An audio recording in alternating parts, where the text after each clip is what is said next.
Well, I've authored a couple other books over the years, but not those. Those are from the great best-selling author Michael Savage. I'm Brian Sussman. Always a pleasure and honor to be behind this microphone on the Savage Nation. MichaelSavage.com for all the latest headlines.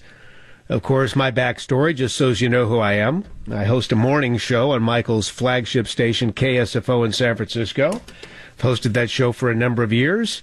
Started listening to Michael when I was on television in San Francisco back in the mid-'90s. He turned everyone's head. It was like, who is this guy? We've never heard radio like this before.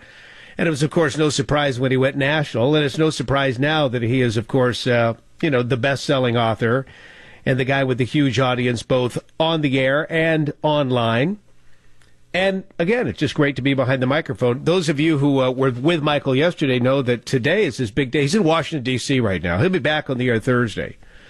And I believe he'll be live from D.C. on Thursday. But today was his day to wine and dine at the White House. W-I-N-E, not W-H-I-N-E. That's the kind of whining the Libbies do. No, he's invited to the White House. This is an incredible story. I want to know more about this story. See, I love this. And from what I understand, he's having some high-level meetings with some really big wigs. And I'm just glad to know that they're tapping into Michael Savage, because when they tap into Savage, they're getting the pulse of the Savage Nation. Hello. So, again, it's going to be exciting to hear what he has to say Thursday when he's back on the air. So, okay, as long as we're talking about the White House, let's talk about Trump. One of the things that, the left has always been one to say, we need transparency in government. We need transparency with this damn Trump administration, right? You hear this all the time. You want a transparent administration? Does it come any more transparent than this? I mean, you want transparency, unfiltered. Go to Trump's Twitter feed. My gosh. Whatever he's thinking, you're going to get. It starts at, I'm on the West Coast. So for me, it starts about 3 a.m. when we start preparation for my morning show on KSFO. Twitter's fired up, and there's Trump tweeting 3 a.m. our time, 6 a.m. on the East Coast. But, I mean, you want to know what this guy thinks. Go to his Twitter feed. You want to know what this guy thinks. Go to a press conference. I love it. I absolutely love it. I mean, for example, here he is today. This was just priceless. Jonathan Karl, ABC News. Jonathan Karl. So he's having a joint press conference with the French president. That was the point of this particular discussion. Press is invited in. There's Trump. There's Macron. And one would think, of course, these reporters, they're always looking for those gotcha moments. Listen, I know something about this.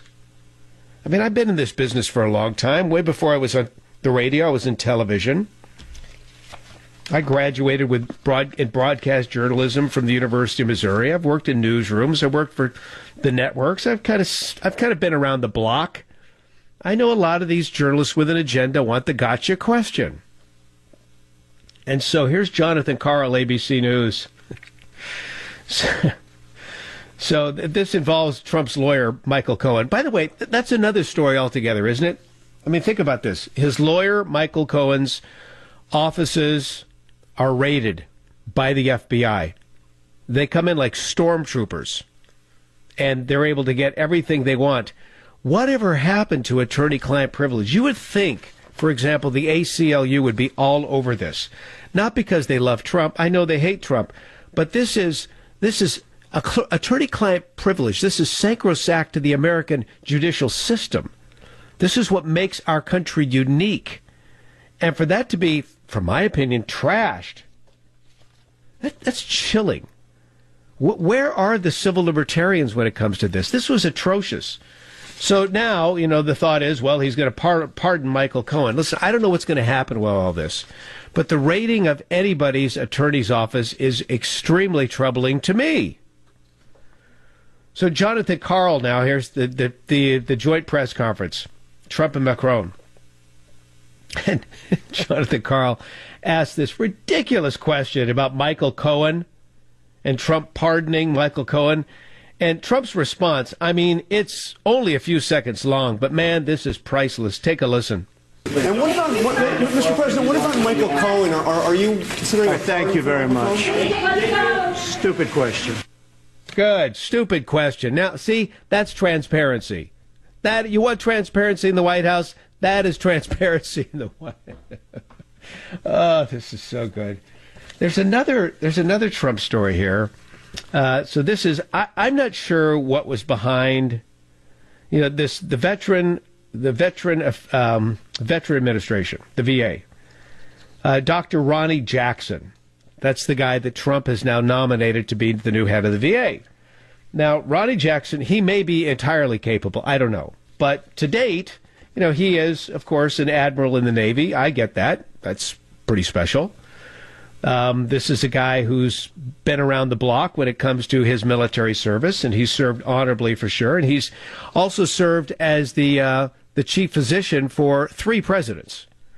So that says something about his demeanor, and it says something about his professionalism and his integrity. 3 presidents, you get Bush, Obama, and Trump keeping this guy as physician. So apparently Trump and this physician have become friendly.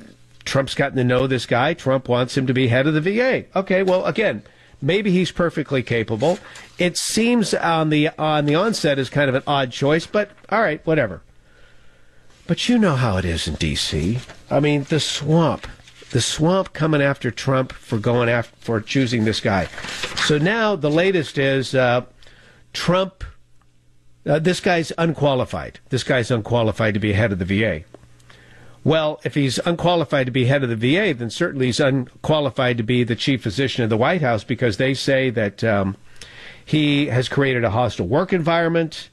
He overprescribes drugs. And, he drinks on the job. Now, all this was news to Trump. And all this was news to a lot of people. But it's kind of one of those things. This guy's going for his hearings now to be confirmed. And it's one of those, so how long have you been beating your wife? It's one of those type of deals. So what do? You have all these accusations being hurled at you, whether there's truth or baseless. I don't know. But I'm assuming they're completely baseless. Why? Because I'm looking at some of the characters that are lining up against this guy. And to me, it's just amazing. This is the swamp. This is how stinky and smelly and yucky and awful and fill-in-the-blanky the swamp is. Because you've got one guy. Now, how this guy even gets on the Senate Committee on Veterans Affairs is beyond me. But this guy says, I have very serious questions that need to be addressed, and they should be addressed right now, like today. Who said that? Senator Richard Blumenthal, Democrat senator from Connecticut, a member of the Senate Committee on Veterans Affairs. Now, why do I bring that up? Because this guy, many would contend, Senator Blumenthal is guilty of stolen valor. Now, in my opinion, stolen valor is about as low as you can go, especially if, stolen valor. Come on now.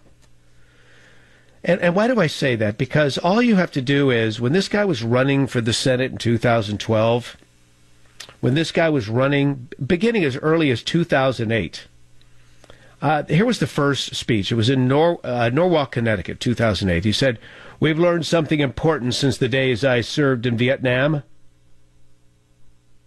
I'll repeat that. "We've learned something important since the days I served in Vietnam." Now, okay, this guy was in the Marine Reserves. Okay, he was in the Marine Reserves. Can I tell you something? He never served one day outside of this country. Now, when a guy says, "I served in Vietnam," that would imply he was there. But he wasn't. Now, he did serve 6 years in the Marine Reserve, but he never left the safety and security of the United States of America. And so suddenly all of these things he said in the past were catching up to him, and he put together an emergency press conference May 18th, 2010, at the Veterans of Foreign Wars post in West Hartford, Connecticut, trying to put out this growing fire that threatened to kill his chances for being elected. And here's what he said. Are you ready for this? This is the guy Now, Trump has said a lot of stuff about Blumenthal and his fake service in Vietnam. And Blumenthal is angry about that. I don't know why he should be angry. He was the one who started this by lying. But Trump has capitalized on his lies. And so what is he doing now? Well, now that he has a chance to confirm or deny confirmation to Trump's latest pick for the VA, he's going to deny. And so I believe it's possible that he's making up these allegations regarding Trump's pick. Because Trump's called him out. You know, all this was buried. All this went by the wayside. It's been a number of years. People of Connecticut are stupid for electing this guy. But he's been able to get away with it. Now there are a lot of new voters, and they don't even know the whole story. Plus, he's got all these punks on the internet that are willing to rush to his defense. But can I tell you something? Here's what he said, trying to rescue his reputation on a few occasions. I've misspoken about my service, and I regret that. And I take full responsibility. But I will not allow anyone to take a few misplaced words and impugn my record of service to this country. Misplaced words? Misspoken? When you're going around telling people about your service in Vietnam, where are the misplaced words? Where's the misspeak? You know what I'm saying? Misplaced words. No, sir, you're not a veteran of a foreign war. You didn't serve in Vietnam. You're an insult to the uniform, in my opinion. In my opinion.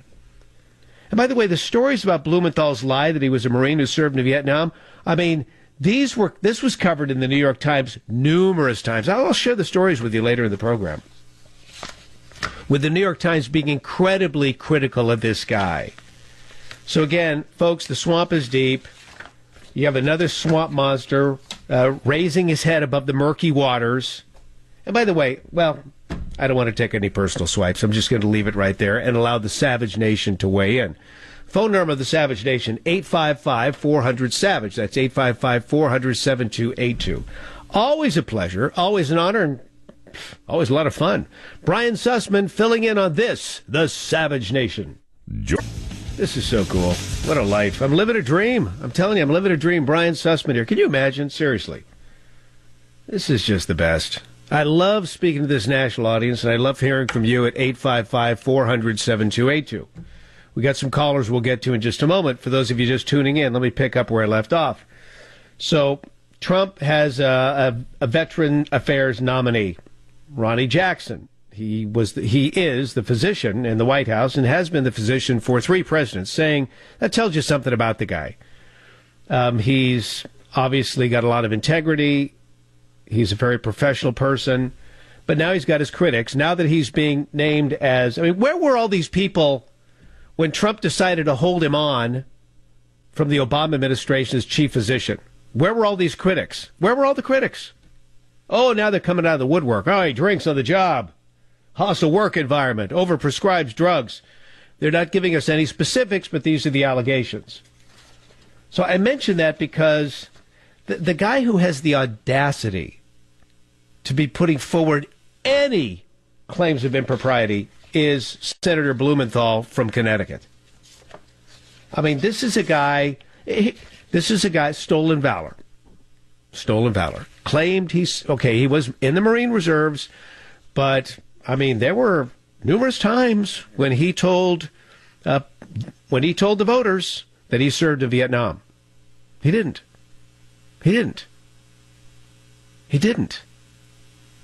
He lied. Oh, I misspoke. No, you lied. Oh, I misplaced words. No, you lied. Now, here's what's even more sickening about this. This guy was a United States attorney for the District of Connecticut. This guy was the Attorney General of Connecticut.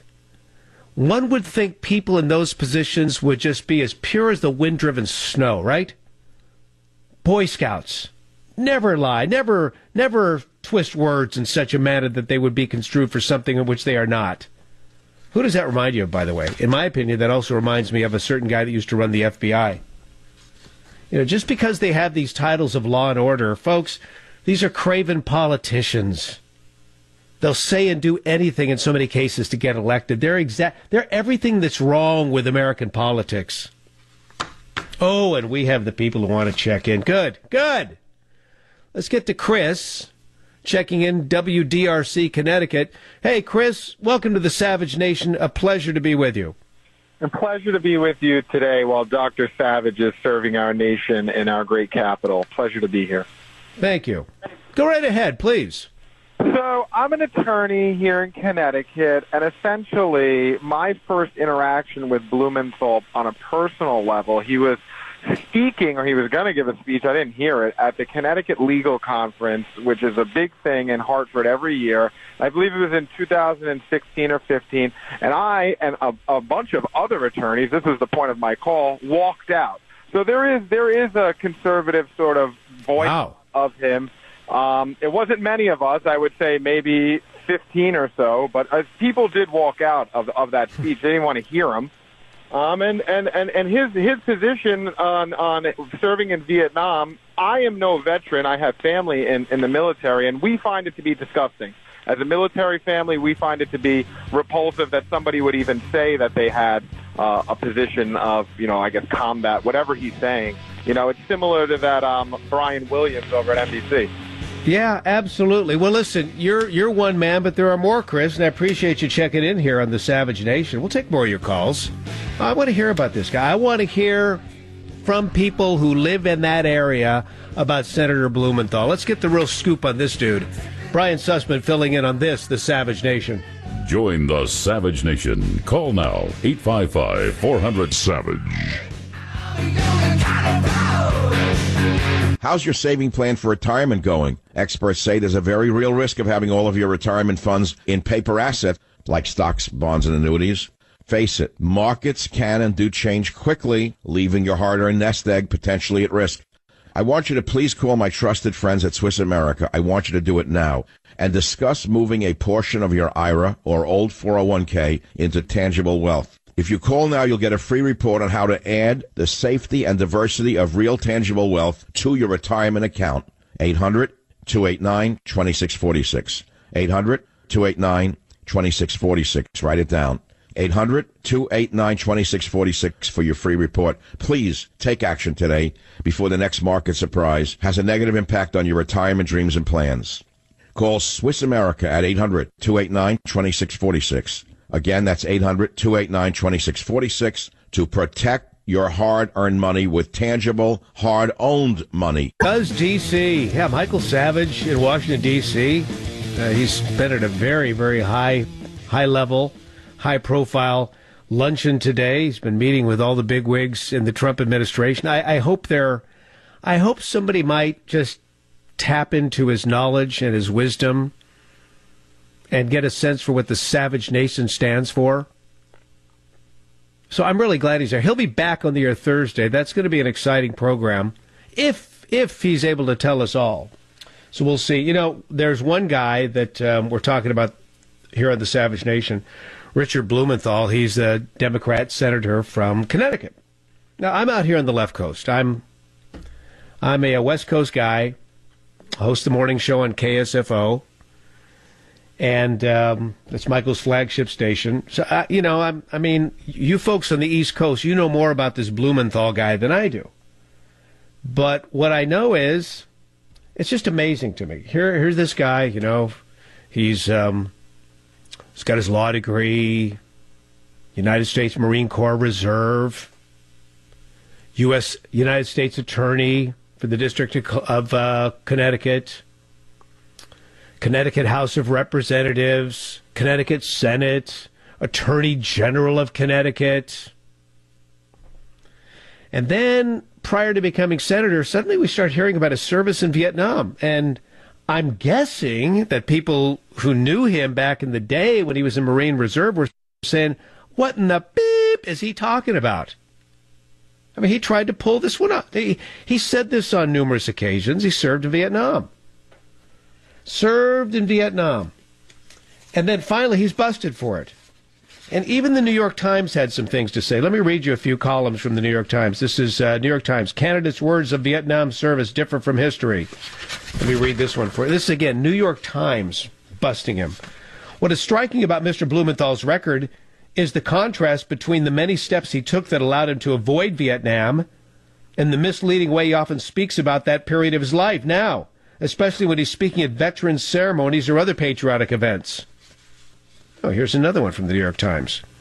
Former Representative Christopher Shays of Connecticut, a Republican who says he's a good friend of Richard Blumenthal, said in an interview Tuesday that he had watched with worry as Mr. Blumenthal gradually embellished his military record over the years. Here's another story from the New York Times.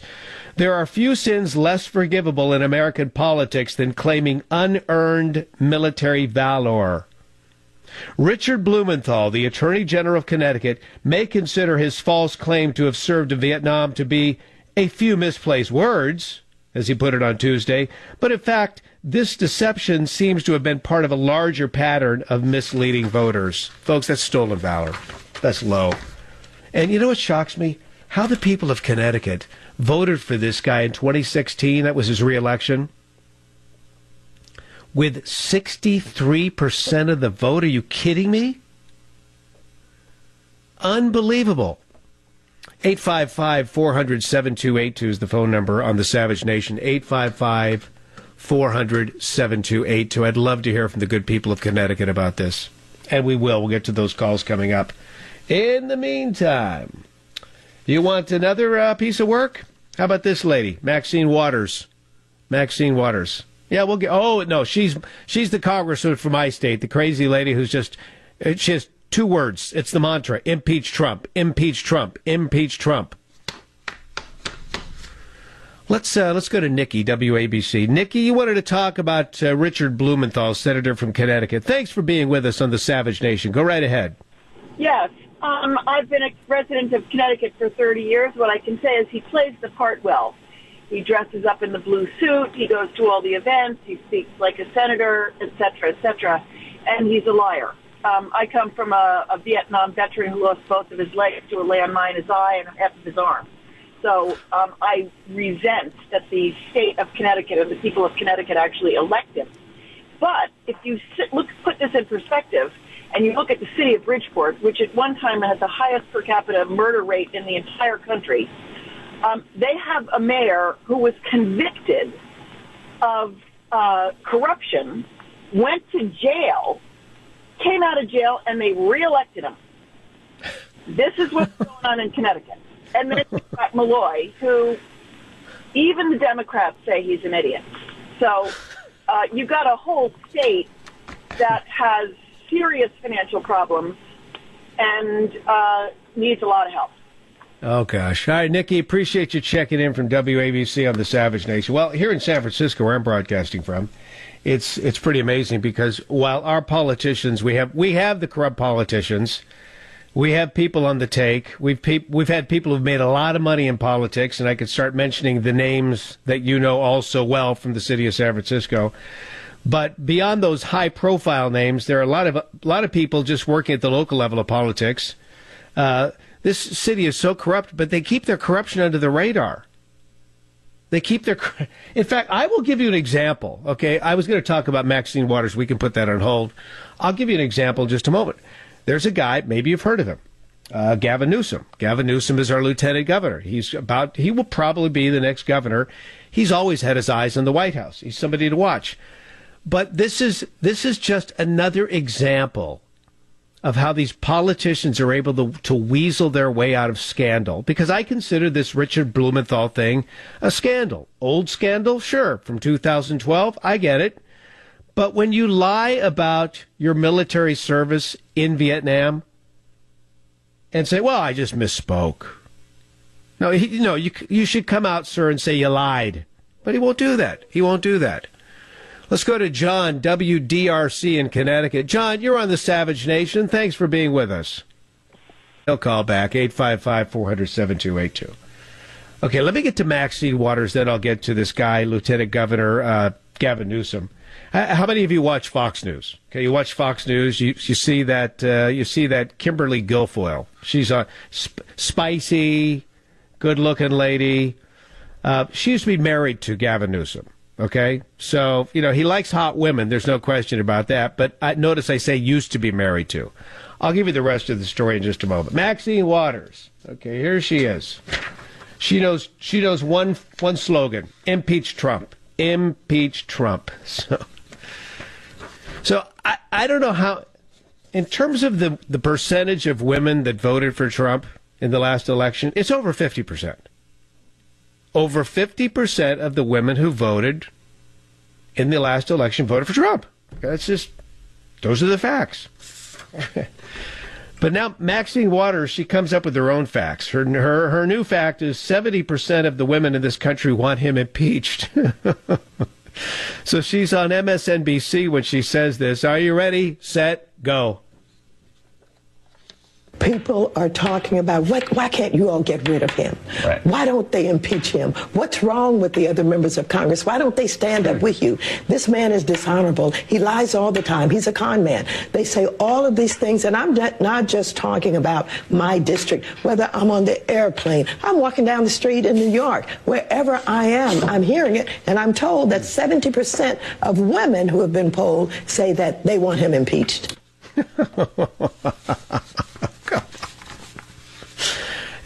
And she says this on MSNBC, and the guy doesn't even try to correct her. I mean, it's just, she gets away with this. The other person I really like, I love this gal that's the press secretary for Trump, Sarah Huckabee Sanders. I love watching these press briefings because, you know, with this administration, they become exciting. It's like sport. You had that other guy, Sean Spicer. Sean Spicer, he would take it to these guys in front of him. And Sarah Huckabee Sanders does it, but she does it with a smile on her face.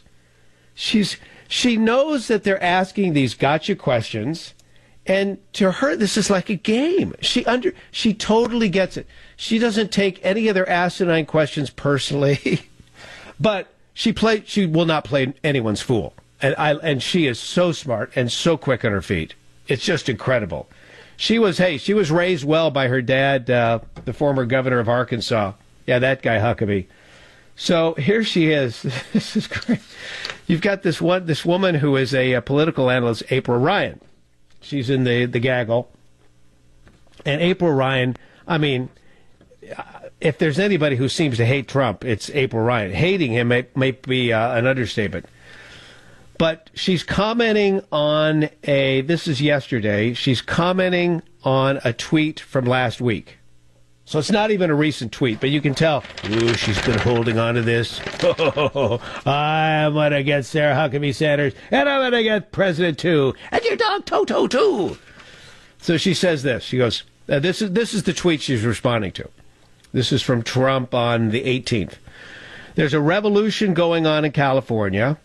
So many sanctuary areas want out of this ridiculous, crime-infested, and breeding concept.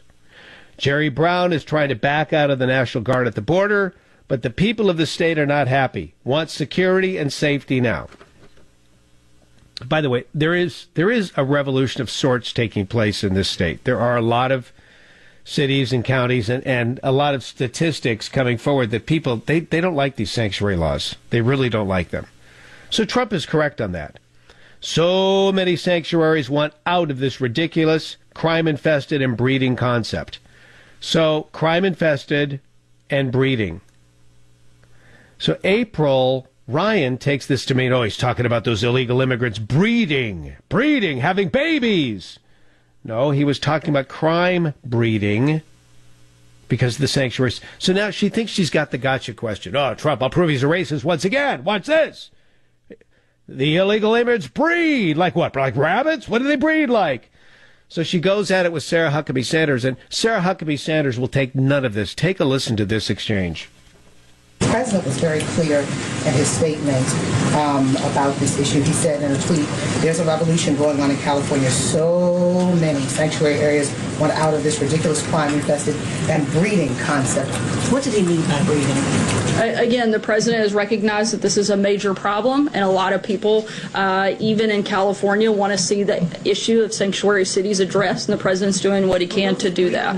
What does breeding mean to this president? Because when you think of breeding, you think of animals breeding, populating. I'm not going to begin to think what you think. Certainly, I think that it can mean a lot of things to a lot of people, but the president is talking about a growing problem, and I addressed that with Jim. I don't have anything else to add.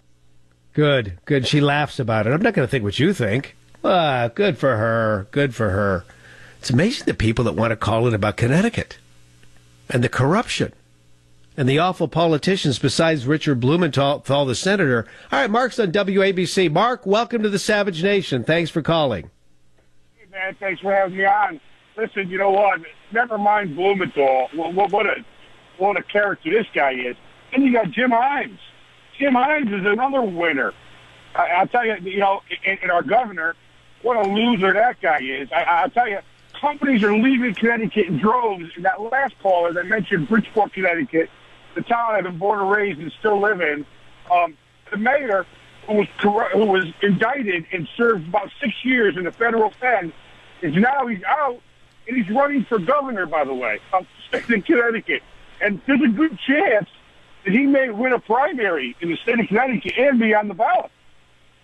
Oh my gosh! See, I'm out of touch. I'm just telling you, I'm out here on the left coast. We've got our own set of Looney Tunes, but in Connecticut, for such a small state, it sounds like you guys are packed with these people. I'll tell you what, man, we may have you beat. It's amazing. I scratch my head every day, and I can't believe we vote these people in. I get out of the state, and right now my work and family, it's tough. But I tell you, I'm looking forward to getting the hell out of the state, that's for sure. My gosh. All right. Thanks for checking in on the Savage Nation. We'll take more of your calls. 855-400-7282. Brian Sussman filling in on this, the Savage Nation. Join us. So we're talking about politics on the East Coast. This is great. This is really good. Because Brian Sussman here filling in for Michael Savage. I'm on the West Coast. And it's always great to talk to the Savage Nation because you guys clue me in on what's going on elsewhere. Now, I began the show railing on a fake, a phony, Richard Blumenthal, the senator from Connecticut.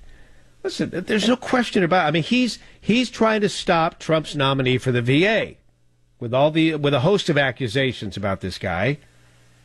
And who knows? He may derail this guy from becoming nominated as head of the VA, whether he's qualified or not. This could do him in. Oh, he drinks. Oh, he overprescribes drugs.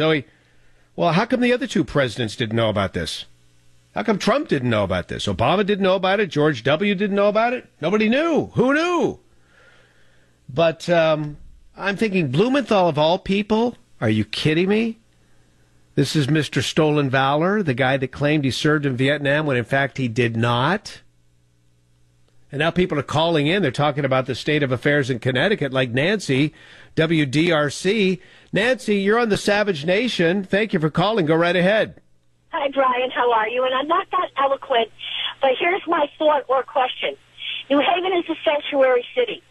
How do I have a guarantee that the illegals that come in stay only in New Haven? And if they do leave, wouldn't they lose that sanctuary status and get, arrested? I mean, so you have the same sanctuary city things going on in Connecticut that we do here in California. And it's ridiculous, isn't it? And does it make you feel less safe or more safe? Less safe. I'm not sure, but I know we cannot keep sustaining monetarily. It's a financial burden. And our schools are failing. Everything's failing because we just can't sustain all this. Well, let me give you, Nancy, thanks for checking in on the Savage Nation. Let me give you a little statistic here from California. In the 1970s, California had the most educated workforce in the nation. The most educated workforce in the nation in the 1970s. Okay? That means we're looking at high school degrees. Most educated workplace in the nation. Fast forward, all of this illegal immigration, all of the sanctuary city policies, et cetera, et cetera, et cetera. We now have the least educated workforce in the entire United States. Now, can somebody do a little connecting of the dots here? Huh? You see what I'm saying? We'll talk more about this. Oh, I want to clue you into some more stuff from California you don't want to miss. Coming up on this, the Savage Nation. Join the Savage Nation. Call now, 855-400-SAVAGE, 855-400-7282. Savage. Michael Savage. Yeah, it is the most exciting show on the radio. That's why I love filling in. Brian Sussman here on the Savage Nation. Michael's in D.C. By the way, go to Mike's Twitter feed. It's A Savage Nation, Twitter/A Savage Nation. And some of the photographs he's been posting have been incredible. Like today, this is just from about an hour and a half ago at this I mean, this is quite the lunch with the president of France, Macron, and Savage is there. And he'll be talking about it when he gets back on the air Thursday. In the meantime, michaelsavage.com for all the latest. Again, you can follow Savage online, Twitter, at @ASavageNation. And I'd love going to his Twitter site. It's one of the sites that I travel to every day. It's like the ones I have my go-to sites. I'm Brian _Sussman at Twitter, Brian _Sussman. But I've got my go-tos, and one of them, of course, is Michael Savage. One of my go-to websites is run by a guy who listens to this show. I know he does,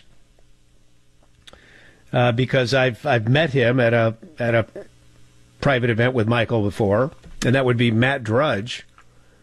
And Matt occasionally listens to my show in the morning in San Francisco on KSFO.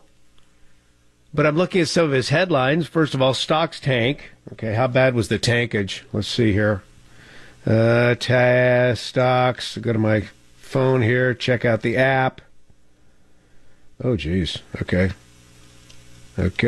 Well, let me see. Took it the shorts 424. The Dow did. NASDAQ down 121.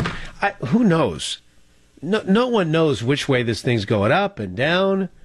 Is it a bubble? Is it about to burst? Is this sustainable? And then you look at some of the employment numbers. I mean, my gosh, there are 14 states right now with record low unemployment. 14 states, record low unemployment. That's one of the big headlines. Another big headlines. Okay, what's that? Of course, they'll say, oh, no terrorism here. Look away. Nothing to see here. So car crashes into D.C. sidewalk. 4 injured. 4 pedestrians injured. At least 4 people seriously injured when a car jumped the curb following a crash in downtown D.C. this afternoon. So this just in. 2 vehicles driving southbound on 9th Street in Northwest when one of the vehicles took a turn too wide near the intersection with New York Avenue and crashed into another nearby vehicle.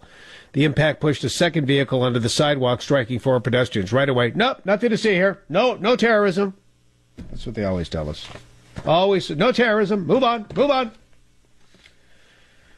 Okay, so that's another story that we're watching for you on the Savage Nation. This caravan of illegals coming towards the U.S.-Mexican border. I'm intrigued by the fact that it's shrunk from about 1,000 people. I mean, when this thing was early on rolling from Central America through Mexico, it was a caravan that was being supplied by semi-trucks full of stuff. I mean, these people would pull over, the tents would come out, the porta potties would come out, they'd have, the portable food operation, the whole deal.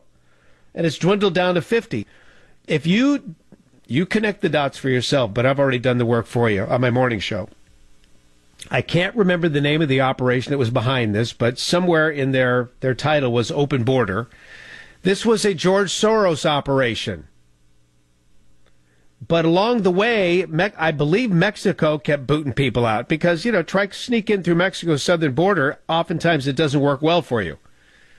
So it's gone down to 50. And, of course, these 50 are at the border. They've been well coached to say, amnestia, amnestia. ICE busts 225 people in a New York raid, or New York raids, plural. Good. It's just amazing.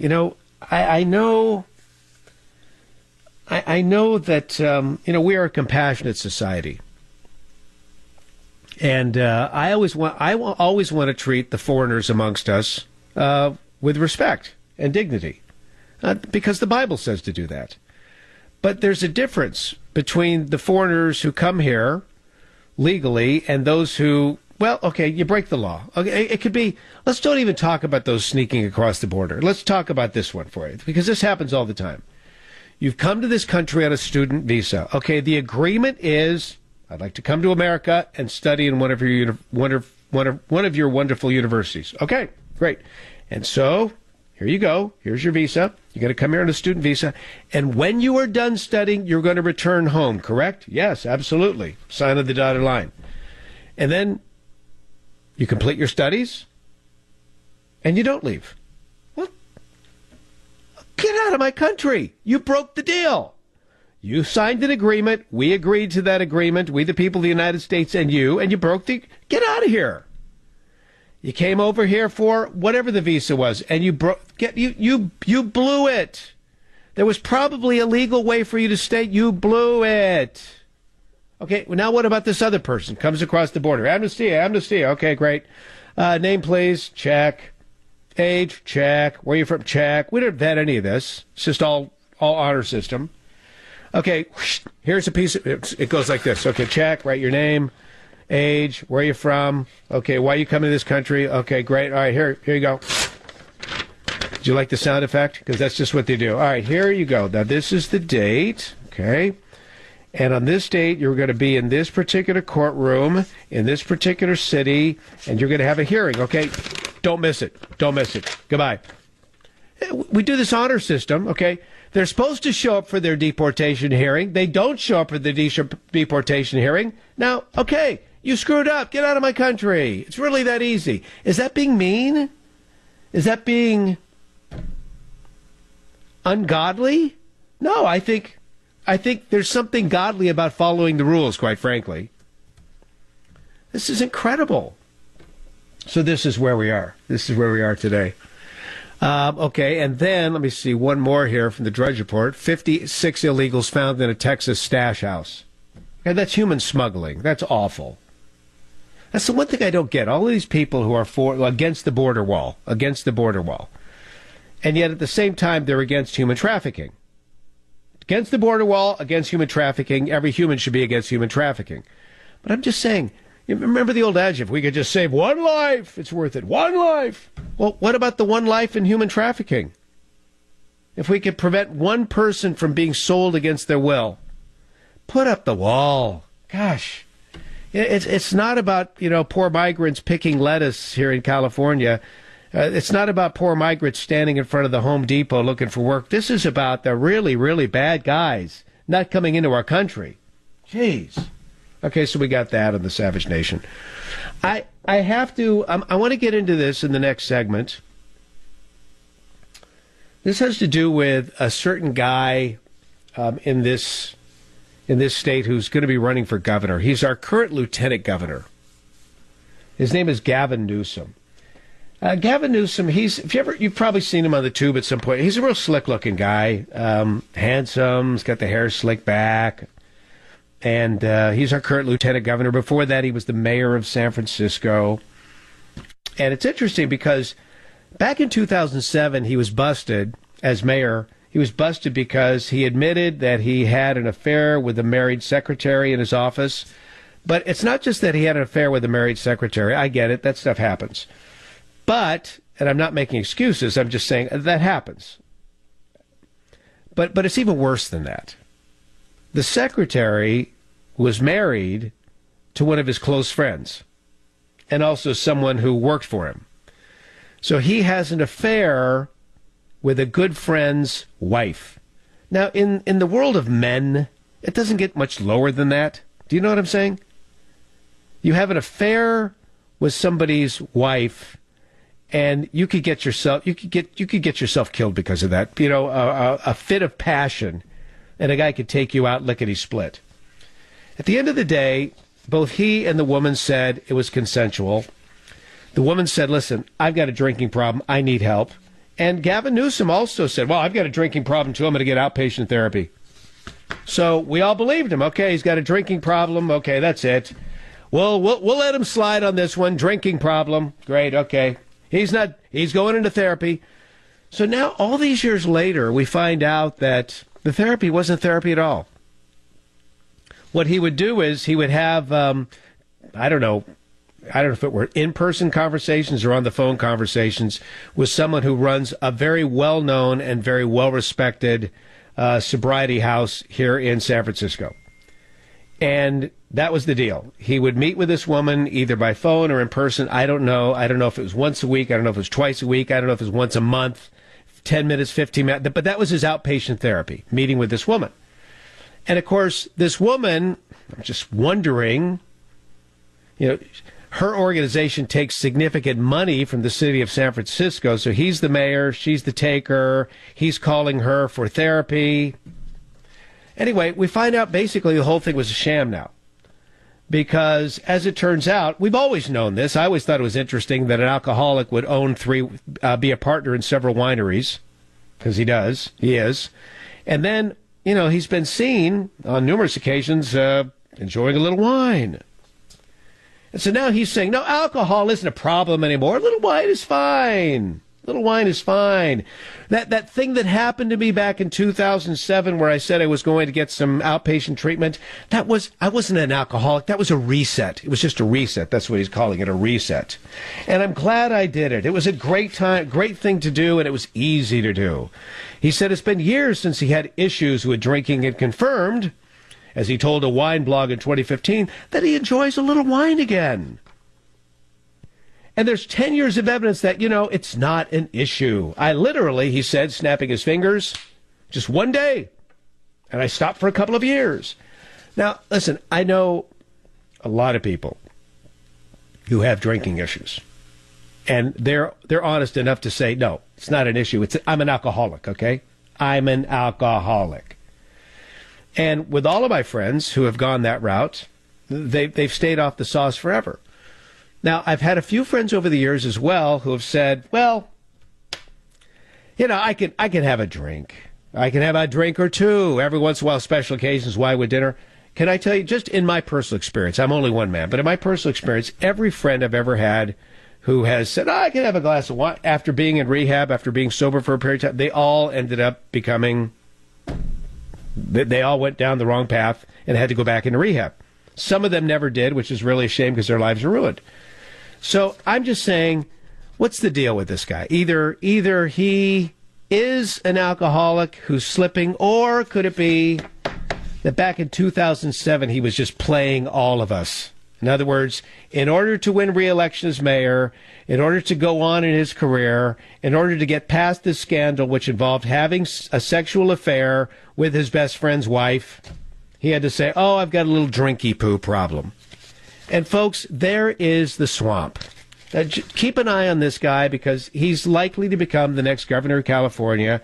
And because he's young and handsome and dashing and ultra-liberal, I got news for you. We've always suspected this. He's going to make a shot at the presidency someday. But it doesn't matter. We were talking about Richard Blumenthal from Connecticut earlier in the show.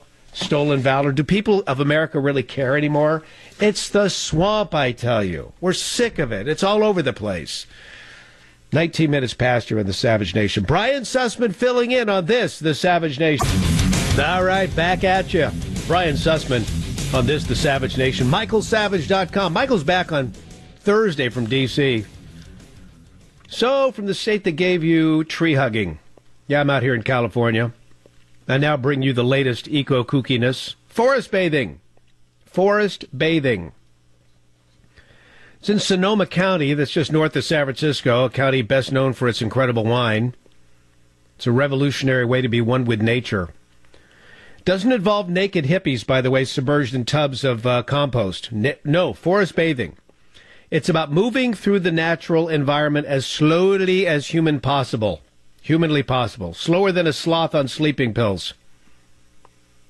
And you examine everything you come in contact with, everything. Examine all the twigs, inspect all the leaves. If you see an ant, stop and take it in like it's next of kin. And by the way, there's a guru all ready to guide you for a notable fee. His name is Amos Clifford. He even wrote a book on the subject. His $15 paperback is entitled Your Guide to Forest Bathing. The slower you go, he told the San Francisco Comical, the more you experience.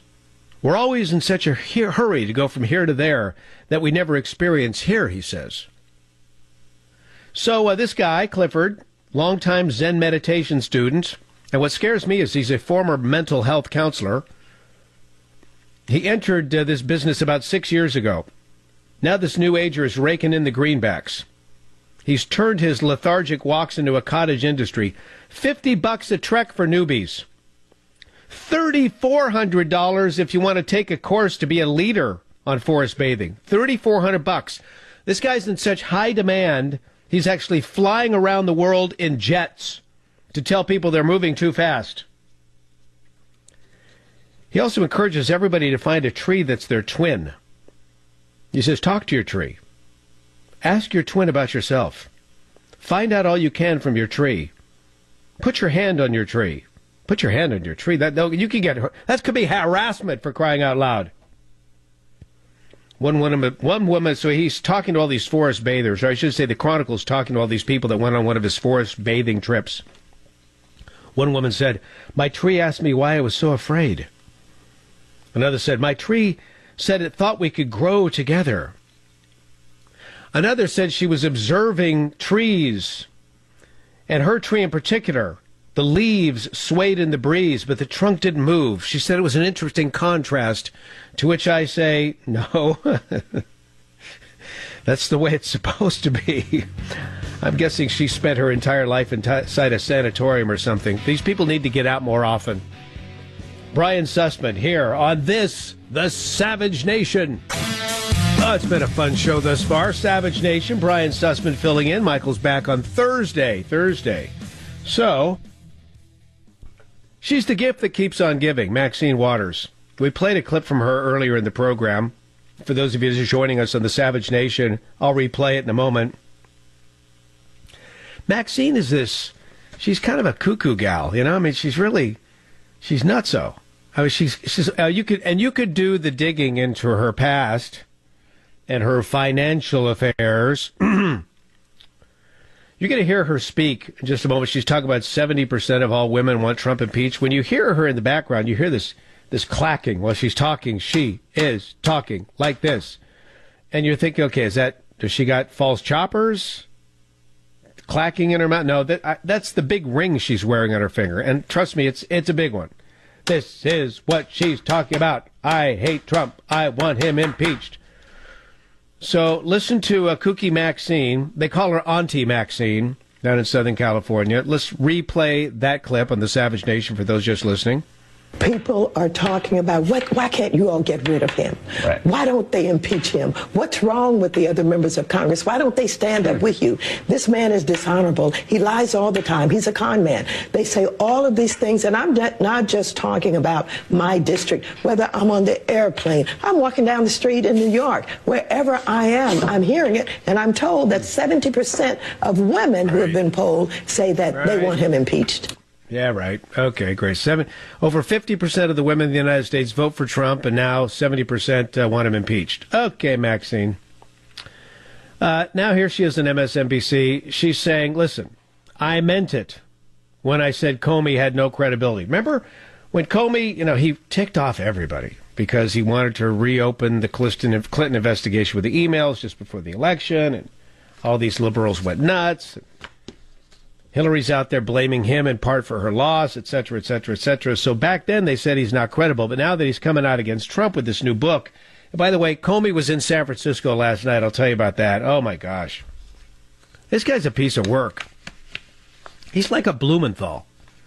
We were talking about Richard Blumenthal from Connecticut a moment ago. For those of you just tuning into the Savage Nation, it came up because he's against Trump's pick to head the VA. The guy that Trump wants to pick, that Trump has selected to run the VA, this is a guy who's been the White House physician for 3 different presidents. I don't know where Blumenthal was back when he was Obama's, physician, but now that he's Trump's physician, of course, you know what Blumenthal thinks of Trump, because Trump has been very critical of Blumenthal, as he should be. Blumenthal has been engaged in stolen valor. Blumenthal, a former Marine Reserve guy, Marine Reserve sergeant, used to say on numerous occasions that he served in Vietnam, when he didn't. He never left the country, never left the United States of America. So that's Blumenthal. And then you think about this, Blumenthal lying like that, he says, well, I misspoke, misplaced words. Some of us call it lying. This guy used to be the Attorney General of his state. This guy was a U.S. attorney. Isn't this, so now you got Comey, the former head of the FBI, and he's out there saying all this stuff.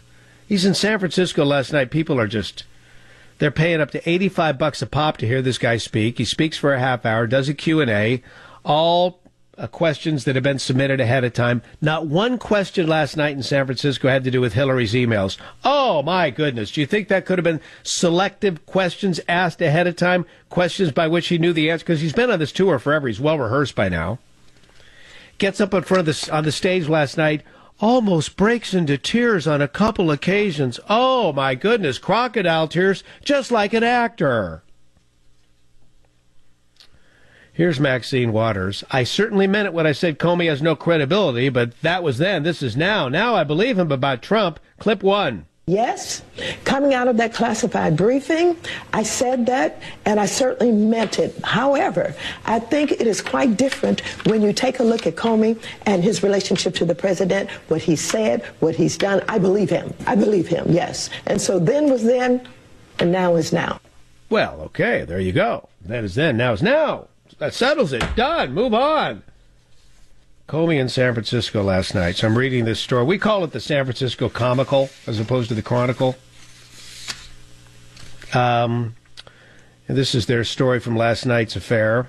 He's playing, it's called the Curran Theater. It seats about 1,200. Packed. Packed. Tickets on Craigslist go for $150. Tickets at the door up to $85. Lisa Brown is a Democrat. Her husband, Ben Patty, is a Republican. But the couple were surprised to agree on something after seeing fired FBI Director James Comey speak Monday night in San Francisco. I thought he'd have an axe to grind. Or it would be some boring lecture, Brown said after hearing Comey hold court for an hour before the sold-out crowd. But he's actually funny. I think I have a crush on him. Gosh. Okay, so let me see. What did he do last night on the stage? The show's format, according to the Comical, was bare bones. It was just the 6'8" Comey, clad in a tan sport jacket, brown slacks, and an open-neck dark shirt, standing upstage in front of the Curran's gold curtain and talking. No notes. Oh, my goodness, how talented. No notes. And he looked and sounded pretty comfortable, even if he professed to be so, even if he professed to not be so as the show started. Of course, that's his routine. Oh, gee, golly shucks, you know, I'm just kind of a nervous Nelly up here. Hate the limelight. Oh, come on. You've been on this tour now for the last several weeks nonstop. You're as polished as a piece of silver at Tiffany's. Give me a break. He answered questions that audience members had submitted in writing moments before the show started. To the Comical's credit. Oh, by the way, twice he verged on tearing up. Oh. When he described the moment he faced rank-and-file officers in Los Angeles shortly after he was fired from a cable TV news headline flashing in the corner. I love that firing. That was so Apprentice. I mean, Trump did this on purpose. Comey's out of town. He's in L.A. on official business. He finds out he's fired by watching a TV in the green room of wherever he was about to speak. That was so, you're fired, so Apprentice-like. And, of course, Comey's never forgiven Trump for that. But the bottom line is, I think I know why Trump did this. The idea was fire Comey while he's out of town, because at that moment you could rifle through his office and get everything. Come on, you know how it works in the workaday world, right? When you're fired, what happens? There's the door. In a lot of enterprise corporations in the Silicon Valley, it works like this. You're called into HR, you're fired, and then you're about to leave through the door you just came through to get in the office, and they point you in the direction of another door, a door you didn't even know existed, and that door leads right to the parking lot. You didn't even know the door was there. All these years you've worked for the company. You never knew, first of all, you never knew where the HR firing room was. And if you did, you never knew there was a secret door for you to leave. No, you don't go back to your desk and collect your belongings. Your belongings are our belongings. And if there is anything that belongs to you, we'll send it to you. That's how it works in the workaday world. And I'm guessing that's how it worked when Trump got rid of Comey. All right, guys, he's out of town. Go through everything, every filing cabinet, every drawer, every closet, every this, that, and the other. Because that's our stuff. I'm guessing that's what they did. Before he had a chance to press that little button on his computer to start deleting things, they got it all, and he knows it. And that's just I'm hoping that's the way it happened. Anyway, he answered questions that audience members have submitted in writing moments before the show started. Oh, so open, so transparent. My goodness. The Chronicle actually mentions this. The Comical actually mentions that there were no questions about the Clinton email scandal. My goodness. What? You're kidding me. Really? So we've got that for you. You know, the media bias, I mean, this swamp called D.C., it's so putrid. It's so sickening. And it's not just in D.C. We talked about it earlier in the program here on the Savage Nation. And by the way, Brian Sussman filling in for Dr. Savage. He'll be back on Thursday. But we talked about it in Connecticut. We've talked about it in California. Every time I'm on this program, I hear from so many of you at 855-400-SAVAGE about the swamp in your area as well. Okay, let's go to some of the other stories in the news. Donald Trump with the president of France, Macron. Isn't it interesting? Michael Savage was at a high-level luncheon this afternoon with both those guys. Isn't that incredible? So here's Trump. Trump is talking about, actually, this is Macron. Let's go to Macron. This will be clip 7. Macron's talking about a lot of challenges ahead of us regarding our two countries. Take a look. Just reminded how great our common history is, and each time we work together in order to protect liberty and freedom and our peace. And we have a lot of challenges ahead of us regarding our two countries, terrorism, security, and a lot of other issues we will discuss. So we have a lot of work to be done together. But I'm very, very honored and very pleased because whatever the context could be, this relationship is stronger than the events. And on top of it, we have an excellent personal relationship. So I want to thank you for that. Good. I'm glad we have I'm glad we have an excellent relationship between the two leaders. And I'm hopeful that this leader recognizes the fact that they owe us big time. I mean, if you look through the lens of history, France owes us big time. Here's Trump. He's talking about the European Union's trade barriers. Now we got to fix those because they're unacceptable. Clip 8. The president and I working on trade.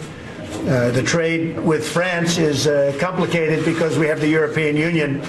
I would rather deal just with France. The Union is very tough for us. They have trade barriers that are unacceptable.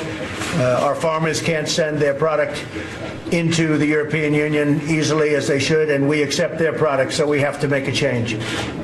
But it's been very unfair for a long time. We had a trade deficit with the European Union of $151 billion last year. That's unacceptable. This has been going on for many years, and that's unacceptable. You know, you got to say something about this guy, because what he just did was so politically incorrect. I mean, France, you know, the European Union, and Trump's talking smack about the European Union, and yet the French president is there, and I love the way he said this. The president and I are working on trade. The trade with France is complicated because we have the European Union. I would rather just deal with France. Okay, you want transparency? You want a guy who tells you what's on his heart? There's Donald Trump. Boom, done. Now, what kind of talk is this? This is getting a lot of attention today. Is this just the negotiator-in-chief doing what oftentimes negotiators do? Remember, he called Kim Jong-un Rocket Man. And now he's referring to Kim Jong-un as acting in an honorable fashion regarding the upcoming talks that have been proposed between the two nations, regarding the denuclearization of his country, regarding maybe even getting along with South Korea or something even greater than that, declaring an end of war.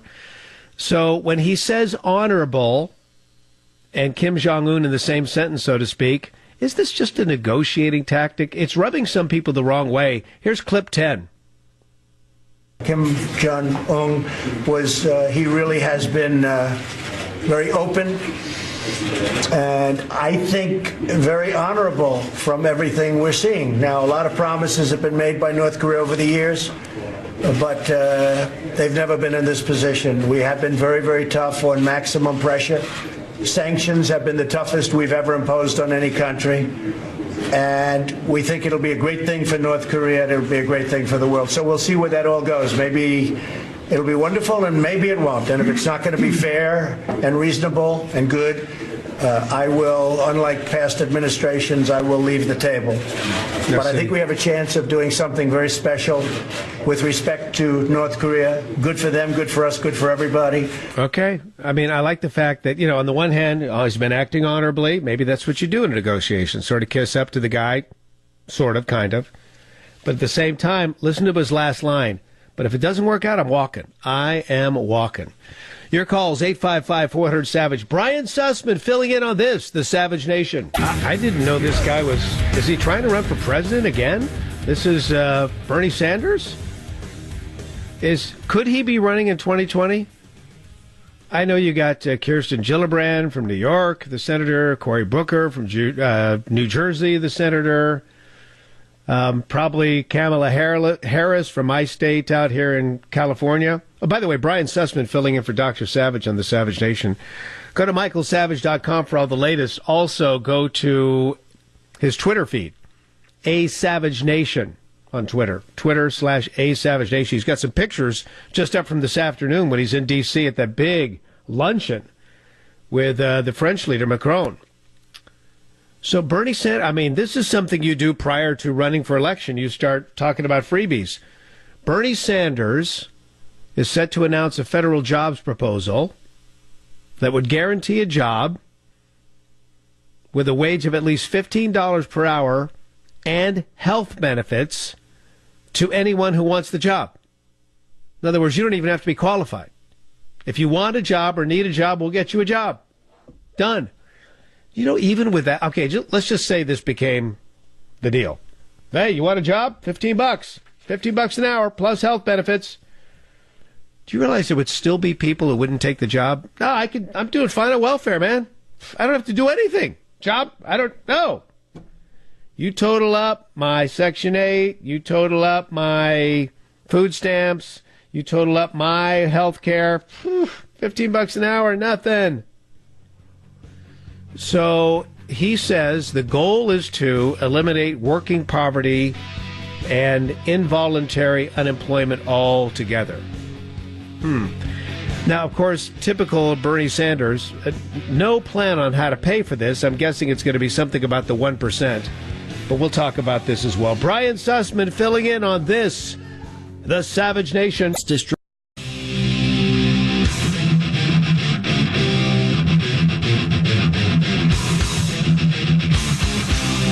Warning. The Savage Nation contains adult language, adult content, psychological nudity. Listener discretion is advised.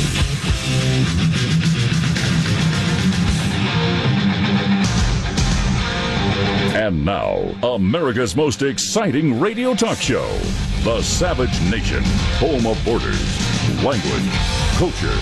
And here he is, author of Liberalism is a Mental Disorder, Trump's War, and God, Faith, and Reason, Michael Savage. No, Savage is not in the house. It's Brian Sussman filling in. A good afternoon to you. Good evening. Good whatever. Good day. Good day. I almost said good morning. That's always my go-to because I do a morning talk show in San Francisco. So I know occasionally when we're on the Savage Nation filling in, okay, now I'm talking like a multiple personalities. When I am on the Savage Nation filling in, it's always dangerous when a guy starts talking about himself in the we or starts talking about himself in the third person. Then you know you got some ego problems. Please, I will never have the ego problems that others have as long as I'm married to the wife I have, okay? The wife I have has known me. We were teenage sweethearts. She knew me before I even had a hair on my chest. She knew me before I could grow facial. She's known me forever. She's got all the dirt on me. She keeps me humble. If I ever started talking in the third person, oh my gosh, she would. Anyway, I digress as I often do. It's a pleasure to get behind this microphone. Do you realize what a thrill it is? Sometimes I pinch myself. I hear that opening theme song and it's like, are you kidding me? Really? I'm the guy who, when Michael was a local talk show host in San Francisco, I was a huge fan. And he would put on these events, and it was like, you could, if you signed up and were one of the first 50 people to sign up, you could have dinner with Michael at a really nice restaurant. Of course, you'd have to pick up your own tab, but it was like, sign up to have dinner with Michael. I was one of those guys. I'm like, okay, I got to get in. I'm first 50. Okay, I'm in. Done. All right, good. I'm in. So I was taken by this guy when he first started in talk radio because there was nothing like him. It's certainly in the San Francisco market. And we all knew it was just a matter of time before he'd go national, and he did, and the rest is obviously history. Now he's in the National Radio Hall of Fame.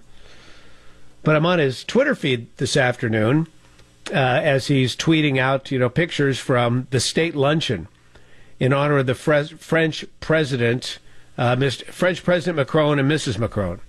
And it's pretty cool. How many times does this happen in your life? I still want to know why he was invited. I mean, what was the reason? Were they picking his brain about something? Did they want to know the pulse of the savage nation? Listen, this audience helped get the guy elected. In fact, if you scroll down on his Twitter feed, there's Savage at the luncheon. There's Savage looking rather dapper in the background. Now, this is crazy. In the background, you see the Washington Monument. This is nuts, though. Here is Savage talking here with this photograph of him, and it says, "Just met Senator Lindsey Graham." And you're thinking, okay, what kind? Because I've never heard Dr. Savage speak fondly, kindly. What would you say? I've never heard him in agreement with anything about Lindsey Graham, right? I mean, as long as I've been listening to the Savage Nation. Lindsey Graham, the senator from the Carolinas, is he North Carolina, South Carolina? Can't remember. Doesn't matter. Now, if I don't get it right, people from the other state are going to say, "Hey, what are you doing?"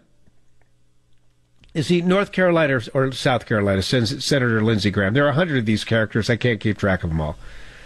Anyway, he's from one of those wonderful states with all those wonderful people. Okay.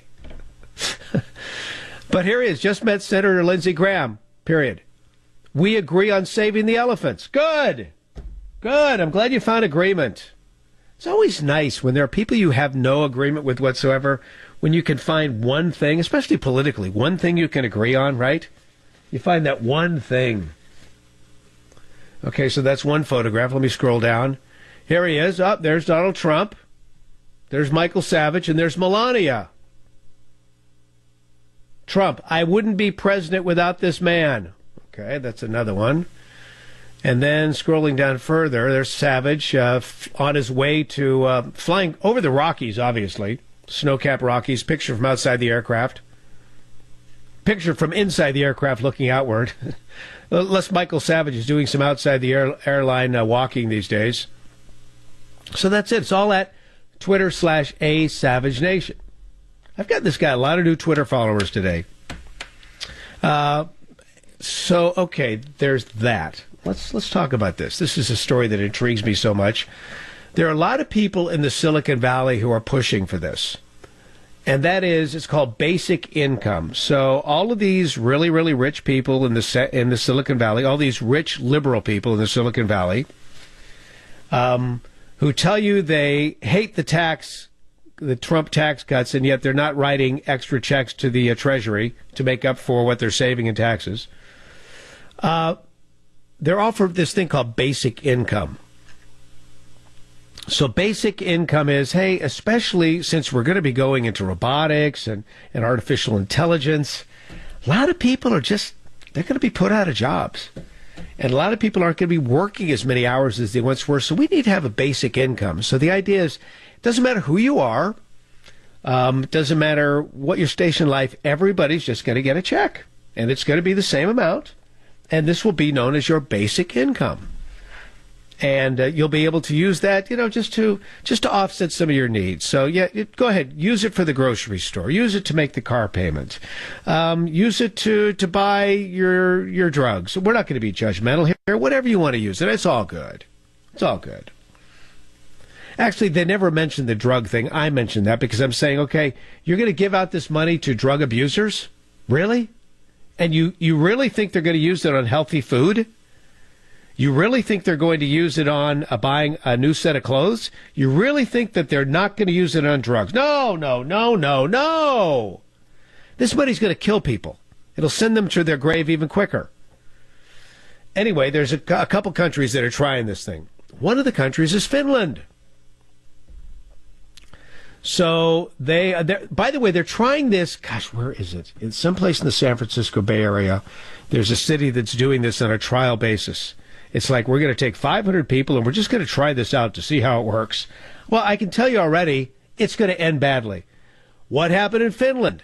They did it with 2,000 unemployed Finns. Well, we're just going to see if this works. We're just going to give them this basic income. Basic income. So what they would get was the equivalent of $685 a month. Basic income. Now, I'm guessing this is on top of other freebies they already get. So the idea is this supposed safety net failed. It failed. And it always will fail. It's just amazing. These progressives don't understand. It's all great in theory, but it never pans out. So that takes us to, the guy who still wants to try this in the United States. It's Bernie Sanders. Bernie Sanders has come up with a new plan. He's announcing a federal jobs proposal that would guarantee a job for anybody. Anybody who wants a job, needs a job, will get a job. You want a job? Good. We'll get it. What are your qualifications? Doesn't matter. We'll give you a job. And we guarantee you're going to make at least $15 per hour, and you get health benefits. Now, there was a new statistic that came out this week. Besides 14 states having their all-time low unemployment, which is fantastic. Of course, the entire part of the story is not told here, because if you look at these 14 states, one of them is California. So we've got this record low unemployment, but at the same time, we have the largest number of people on unemployment in the country.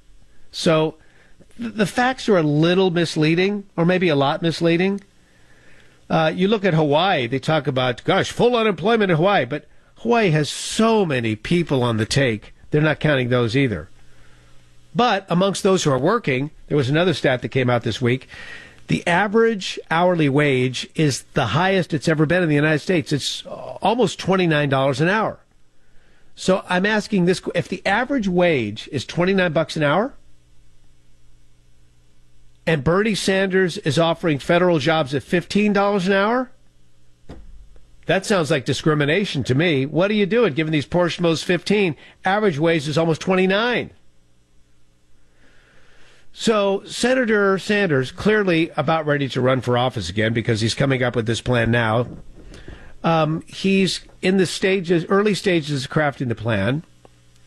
So he's going to give a job to anybody in America who wants a job. Plus, he'll give training for that job to anybody who wants a job in America, plus $15 an hour for that job, plus health benefits. Now, again, the idea is they want to eliminate working poverty and involuntary employment altogether. They're saying this is something transformative, beyond tinkering with what we've been doing for the last 40 years. Well, I would agree. What we've been doing for the last 40 years has not worked. Because if you look at the percentages, the same amount of people are in poverty today as were 40 years ago. So clearly this quote-unquote war on poverty is not working. In fact, it's going backward. You look at all the problems we have by the breakdown of the family and rewarding the breakdown of the family, etc. But I'm looking through this article. This is at The Hill. Okay, let me see. So how will we pay for this? Sanders' office has yet to release the details of the plan's funding. Okay, well, there we... Oh, nope. Further reading. Previous projects proposed by the Vermont Progressive have involved ending tax breaks for the wealthiest Americans. Okay. There it is. Whoop, there it is. Now, if you want to talk about ending tax breaks for the wealthiest of Americans, I spent last Friday with one of the three guys who helped craft the Trump tax plan, Steve Moore. Steve and I went out to breakfast. He was a guest of my morning show, and then we went out to breakfast, as we always do when he's in town. And, he made it very, very clear to me when they crafted this plan, they wanted to make sure that the top 1% did not get any cuts. And guess what? The top 1% does not get any cuts. So the wealthiest of Americans with the Trump tax plans, they didn't get the great deal that many are expecting. This was designed for working class people. And I know members of the Savage Nation, a lot of working class people, you looked at that paycheck stub before and after, before the Trump tax plan was imposed with your employer and after. And you saw it for yourself. Wow, 50 extra bucks. Wow, 100 extra dollars. Wow, 200, right? That's what happened. It's for the working class. Now, they want to stick it to the rich. That's always their go-to. But, folks, this has been tried, and it's never successful. 18 past in the Savage Nation. Brian Sussman filling in. Always a pleasure, always an honor on this, the Savage Nation. Trying it in certain parts of the United States, particularly here in California. Fortunately, they're not using government money. This is all money being put up by some do-gooder foundation. They're trying it. My colleague in the morning on KSFO, by the way, Brian Sussman filling in for Dr. Savage. Savage is back on Thursday. But he's in Washington, D.C. right now with some really high-level, exciting meetings with members of the administration. But my colleague in the morning, my sidekick in the morning, my comedian friend in the morning, Katie Green, and by the way, we're on KSFO, 5 to 9 a.m. Pacific, Michael Savage's flagship station. Have so many listeners at the Savage Nation listening to us online, KSFO.com. But they're trying this in Stockton, California. And, of course, it's not going to work. It's not going to. It never does. Never does. Never does. What is Trump doing? So President Macron and his wife are the guests of Donald Trump and his wife. And it's a wonderful get-together between these two countries. And it really appears as if the two presidents are enjoying one another's company. And Trump would like to have some new trade deals established with France, and he'd like to do so outside the parameters of the European Union. Okay, this is all exciting. It's a unique relationship we've always had with France. Complex relationship, but unique nonetheless, and it goes way, way back.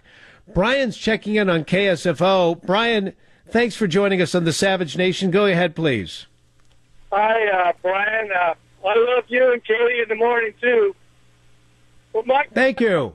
Is, when you were talking about we owe France big time, and that's true, World War I, World War II, but I don't think we'd be a nation if they didn't come in and save us 1789? Yeah, hey, great point. I mean, they were our friend going back when we needed friends desperately, correct? They brought the ships in and they stopped the English on the water. We stopped them on the land. We won. Yeah, that's a great point. I mean, the relationship goes. It's a long-standing relationship as long as the United States has been around. Two Brians, no waiting, Brian. And thank you for calling here on the Savage Nation. Thanks. Actually, there's a line you oftentimes hear. Well, if it wasn't for us, all the French people would be speaking German. Actually, I'm not so sure about that. I think they might be really speaking Russian. Because basically what we saved them from, I mean, in the context of the total history of World War II, we saved them from the USSR. But that's another story for another day. I can't wait to hear what stories Savage has. It's really going to be spectacular. He'll be back on the air on Thursday here on the Savage Nation. Okay, coming up in just a moment, I've got a story for you. Hey, I've got a hypocrite Democrat. Hypocrite Democrat. This has to do with this progressive running for Congress in New York State. He's all about climate change. We've got to do something now. Now, I tell you. Wait till you hear what kind of vehicle this guy's driving in as a part of his campaign. You'll hear about it coming up on this, the Savage Nation. Here we go again. The latest from the land of fruits and nuts. Good day. Good evening. Good April. Let's see. Good April 24th. There you go. Savage Nation. Brian Sussman filling in. I get a little, this is the time in the show where I get a little goofy, because now this is the end of my 7th hour of broadcasting in one day. I'm not asking for a pity party. I'm just saying, please be patient with me. The show could go off the rails at any moment. Love filling in for Dr. Savage. He's back on Thursday. Go to michaelsavage.com for all the latest headlines. Well, here's the latest headline from out here in California. Of course, I broadcast from KSFO. San Francisco, have the morning show where we do 4 hours, and then occasionally we have the wonderful opportunity to fill in for Dr. Savage, making for 7 hours of radio. There's an effort out here. It's a plan backed by a big-time Silicon Valley billionaire, Tim Draper. Tim Draper, I mean, if you looked at his resume of companies he's founded, there are a lot of the big ones that are everyday names. But he's a guy that's been putting forward this idea that we can break California up into 3 states. And there are people, it's amazing, when you get when you get into Northern California, so this would be north of San Francisco, north of Sacramento, which is the capital, and then a lot of the Sierra Nevada and the northern the northern part of the Sacramento Valley. You would swear you're in, Iowa. You would swear you're in Texas. You just pick a red state. People are so conservative. And you see these signs everywhere, State of Jefferson, State of Jefferson. And if you're just driving through, you go, what is this State of Jefferson thing? So people in that part of the state, they want to create a separate state called Jefferson. And it would be a very conservative state. And they would have 2 conservative senators and who knows how many conservative representatives. And they could pretty much run themselves. Lot of agriculture, lot of minerals, forests, that kind of thing. And if they could just get the Cal EPA off their shoulders, they could actually harness some of these resources. And if they could really get the federal government off of their shoulders, my gosh, what's happened in California, this is why I like what's happening at the current EPA. They're reversing all these cockamamie laws that have just put the skids on the farming communities. California, our largest industry out here, has always been agriculture, but it's slipping because of water. The federal regulations regarding water, the state regulations regarding water, we're literally just, the farms are drying up. And it's incredibly depressing when you drive down Highway 5, which, runs up and down the state north to south, and even parts of Highway 101, which does the same. 101's a little closer to the ocean, and 5's right down the middle of the state. What used to be lush, beautiful farmland is now, it looks like the Salt Lake City, what's the dry lake bed? The Salt Lake City, whatever it is. Salt Lake. It looks like a dry lake bed. That's all I can tell you. A dry lake bed with an occasional tumbleweed. It's sad because this used to be rich farmland irrigated by runoff from the High Sierra, but they've cut that off in the name of a stupid fish known as the smelt, which is bait fish. And then you look up in farther north in Northern California, up near the Oregon state line. It's called the Siskiyou area. Lush farmland, some of the best farmland in America. And the dams that were put up, 1, to prevent flooding, and 2, to provide a great supply of water for the farmers, those dams are being torn down. So it's this all-out war against the farmer in this state. We need to take care of that for the sake of this nation. Do you like all your food coming from other countries? I don't. I don't know what their farming practices are like. Certified organic from another country? Oh, yeah, right. They're spraying them with who knows what. So this is a problem we're having. Anyway, they want to... The point that I'm making here regarding 3 states, this has just cleared. It's called Cal Exit. And they have just gotten the go-ahead to start collecting signatures to get this on the ballot. And all they need is 365,000 signatures from registered voters to get it on the ballot. They'll get that on lickety-split. So now the people of California will get to vote. I think the real plan here is that the super progressives who are for this, I mean, they hate Trump so much, they actually want to just do whatever they can at the end of the day to have more liberal senators so that they can defeat his plans. So, again, we've got the latest from the land of fruits and nuts out here in California. This is a story that this is such a California story, but it's actually taking place in New York. This has to do with a Democrat House candidate. This guy's in the 19th district in New York. So the current representative is a guy named Joe Faso. He's a GOP rep. He's being challenged by a Democrat named Gareth Rhodes. So Gareth Rhodes, among other things, I'm looking at a tweet. He says, protecting our precious environment should be a top priority for New York 19. I grew up with asthma and remember when acid rain devastated the Catskills. We must protect health and safety of our children and home. Okay, first of all, if you wanted to know the truth about acid rain, the truth about acid rain is it's never been what the environmentalists they make you think that acid was raining down from the sky and life was melting. First of all, that part of the story is not true. It's a way overblown crisis. But then he says, I grew up with asthma and remember when acid rain devastated the Catskills. Asthma has nothing to do with acid rain. Asthma has nothing to do with weather and climate in many cases. You can have asthma from pollen. A lot of people have asthma from pollen and hay fever. You get asthma that's induced by exercise. A lot of reasons for asthma. So just throwing out the asthma card's not going to get me any sympathy. But I say that because he is all about the environment. All about the environment.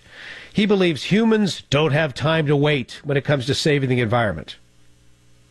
He's also one of these guys, he believes we should have a fossil-free future. In other words, no fossil fuels. So let's think about this. He's running for Congress on a platform of we can't wait when it comes to saving the environment. He's running on a platform that says we need to be fossil-free. He's also running on a platform that says, and I'm going to visit all 163 towns and cities in my district, the district I want to represent, New York 19. So are you ready for this? He's driving city to city in a 1999 Ford Winnebago. Not a Tesla, not a Leaf, not even a hybrid. A 1999 Ford Winnebago. Now, I don't know if this is, I can't tell by looking at it if it's an F-250. I'm guessing it's not an F-150. It's probably an F-250. He's getting 8 to 10 miles to a gallon. And he's lecturing us about a fossil-free future. Does it get any better than this? Okay. And there will be people, oh, no, I'm looking the other way. That's fine. No, I want this man. It's all about saving the universe now. Oh, my gosh. Okay, so we've got that for you here on the Savage Nation. Here's a person who's just wasted. Whoops. Hang on. That's weird. Daughter calling. Daughter, don't you know I'm filling in for Dr. Michael Savage?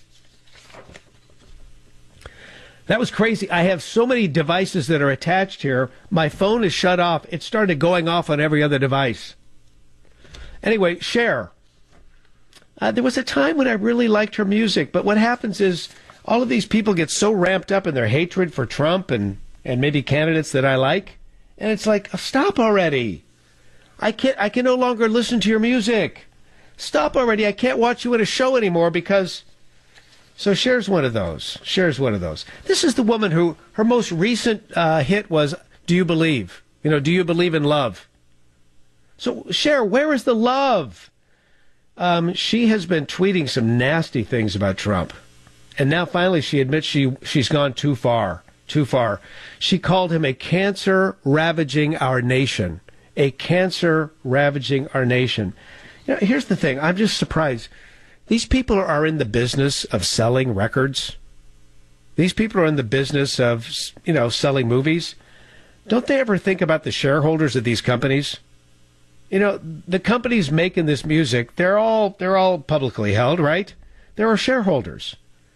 So why would you want to diminish their responsibility, their profits? It's almost like you should really and truly, if you looked at your job properly, you kind of have a fiduciary responsibility to make sure that the shareholders of the company are making money. And they're making money by selling your albums to the largest number of people possible. I don't understand this. Don't you want... You should be... I mean, why aren't these stars, why aren't these singers, these movie stars, these actors, these actresses, why aren't they concerned about it? Or is it that they have so much money,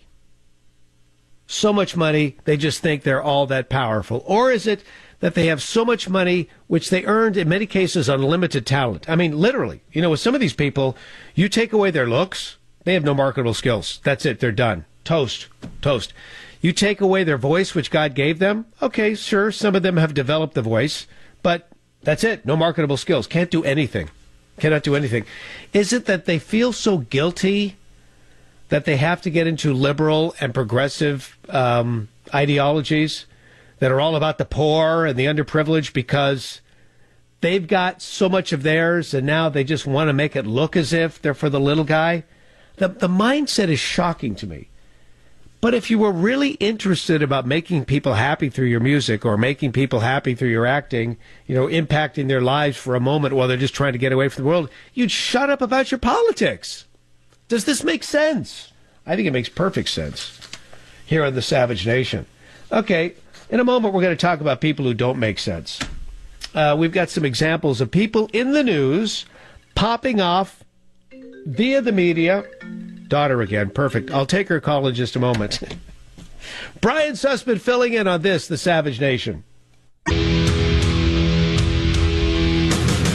Okay, daughter's good. Brian Sussman here on the Savage Nation. So I'm broadcasting from a home studio today. I usually do my program in San Francisco from the studios of KSFO. I do have a home studio, and I love to use it whenever I'm on the Savage Nation, if possible. So I've got all these devices, and I turned off my phone. I didn't turn it off. I just had everything muted. But when daughter tried to call it, I've got iPhone, iMac, iPad. Well, apparently the iMac that I use as a call screener to see who's checking in on the Savage Nation, that's the one that was just going off like an alarm bell. So my apologies to this audience. Daughter's okay.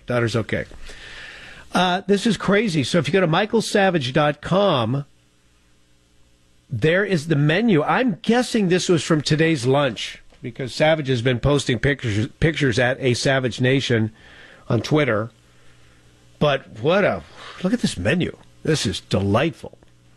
Frisée and water. Now this is, for the president, Macron and his wife, and then of course Donald Trump and his wife, and this is a high-level affair. Savage is there. I see that the invitation says Mr. Savage. Frisée and watercress, carrot crema, spiced pecan. This is the salad. Frisée and watercress, carrot crema, spiced pecans, herb dressing, thyme and tomato flatbread. Okay, here's the entree. Grilled red snapper, herbed butter sauce, fennel and radish ragu, black risotto, saffron, spring peas, delightful. Very healthy. Savage is a healthy eater, so perfect. Let me see, then you get a coffee grenache. You get a nice dark chocolate. And then for beverages, they had a Chardonnay or a little Pinot. Beautiful. So Savage is talking about this at michaelsavage.com, and he says, the rarest invitation. Well, yeah, how many of those do you get in your lifetime? And then on to the Oval Office. Did you hear me?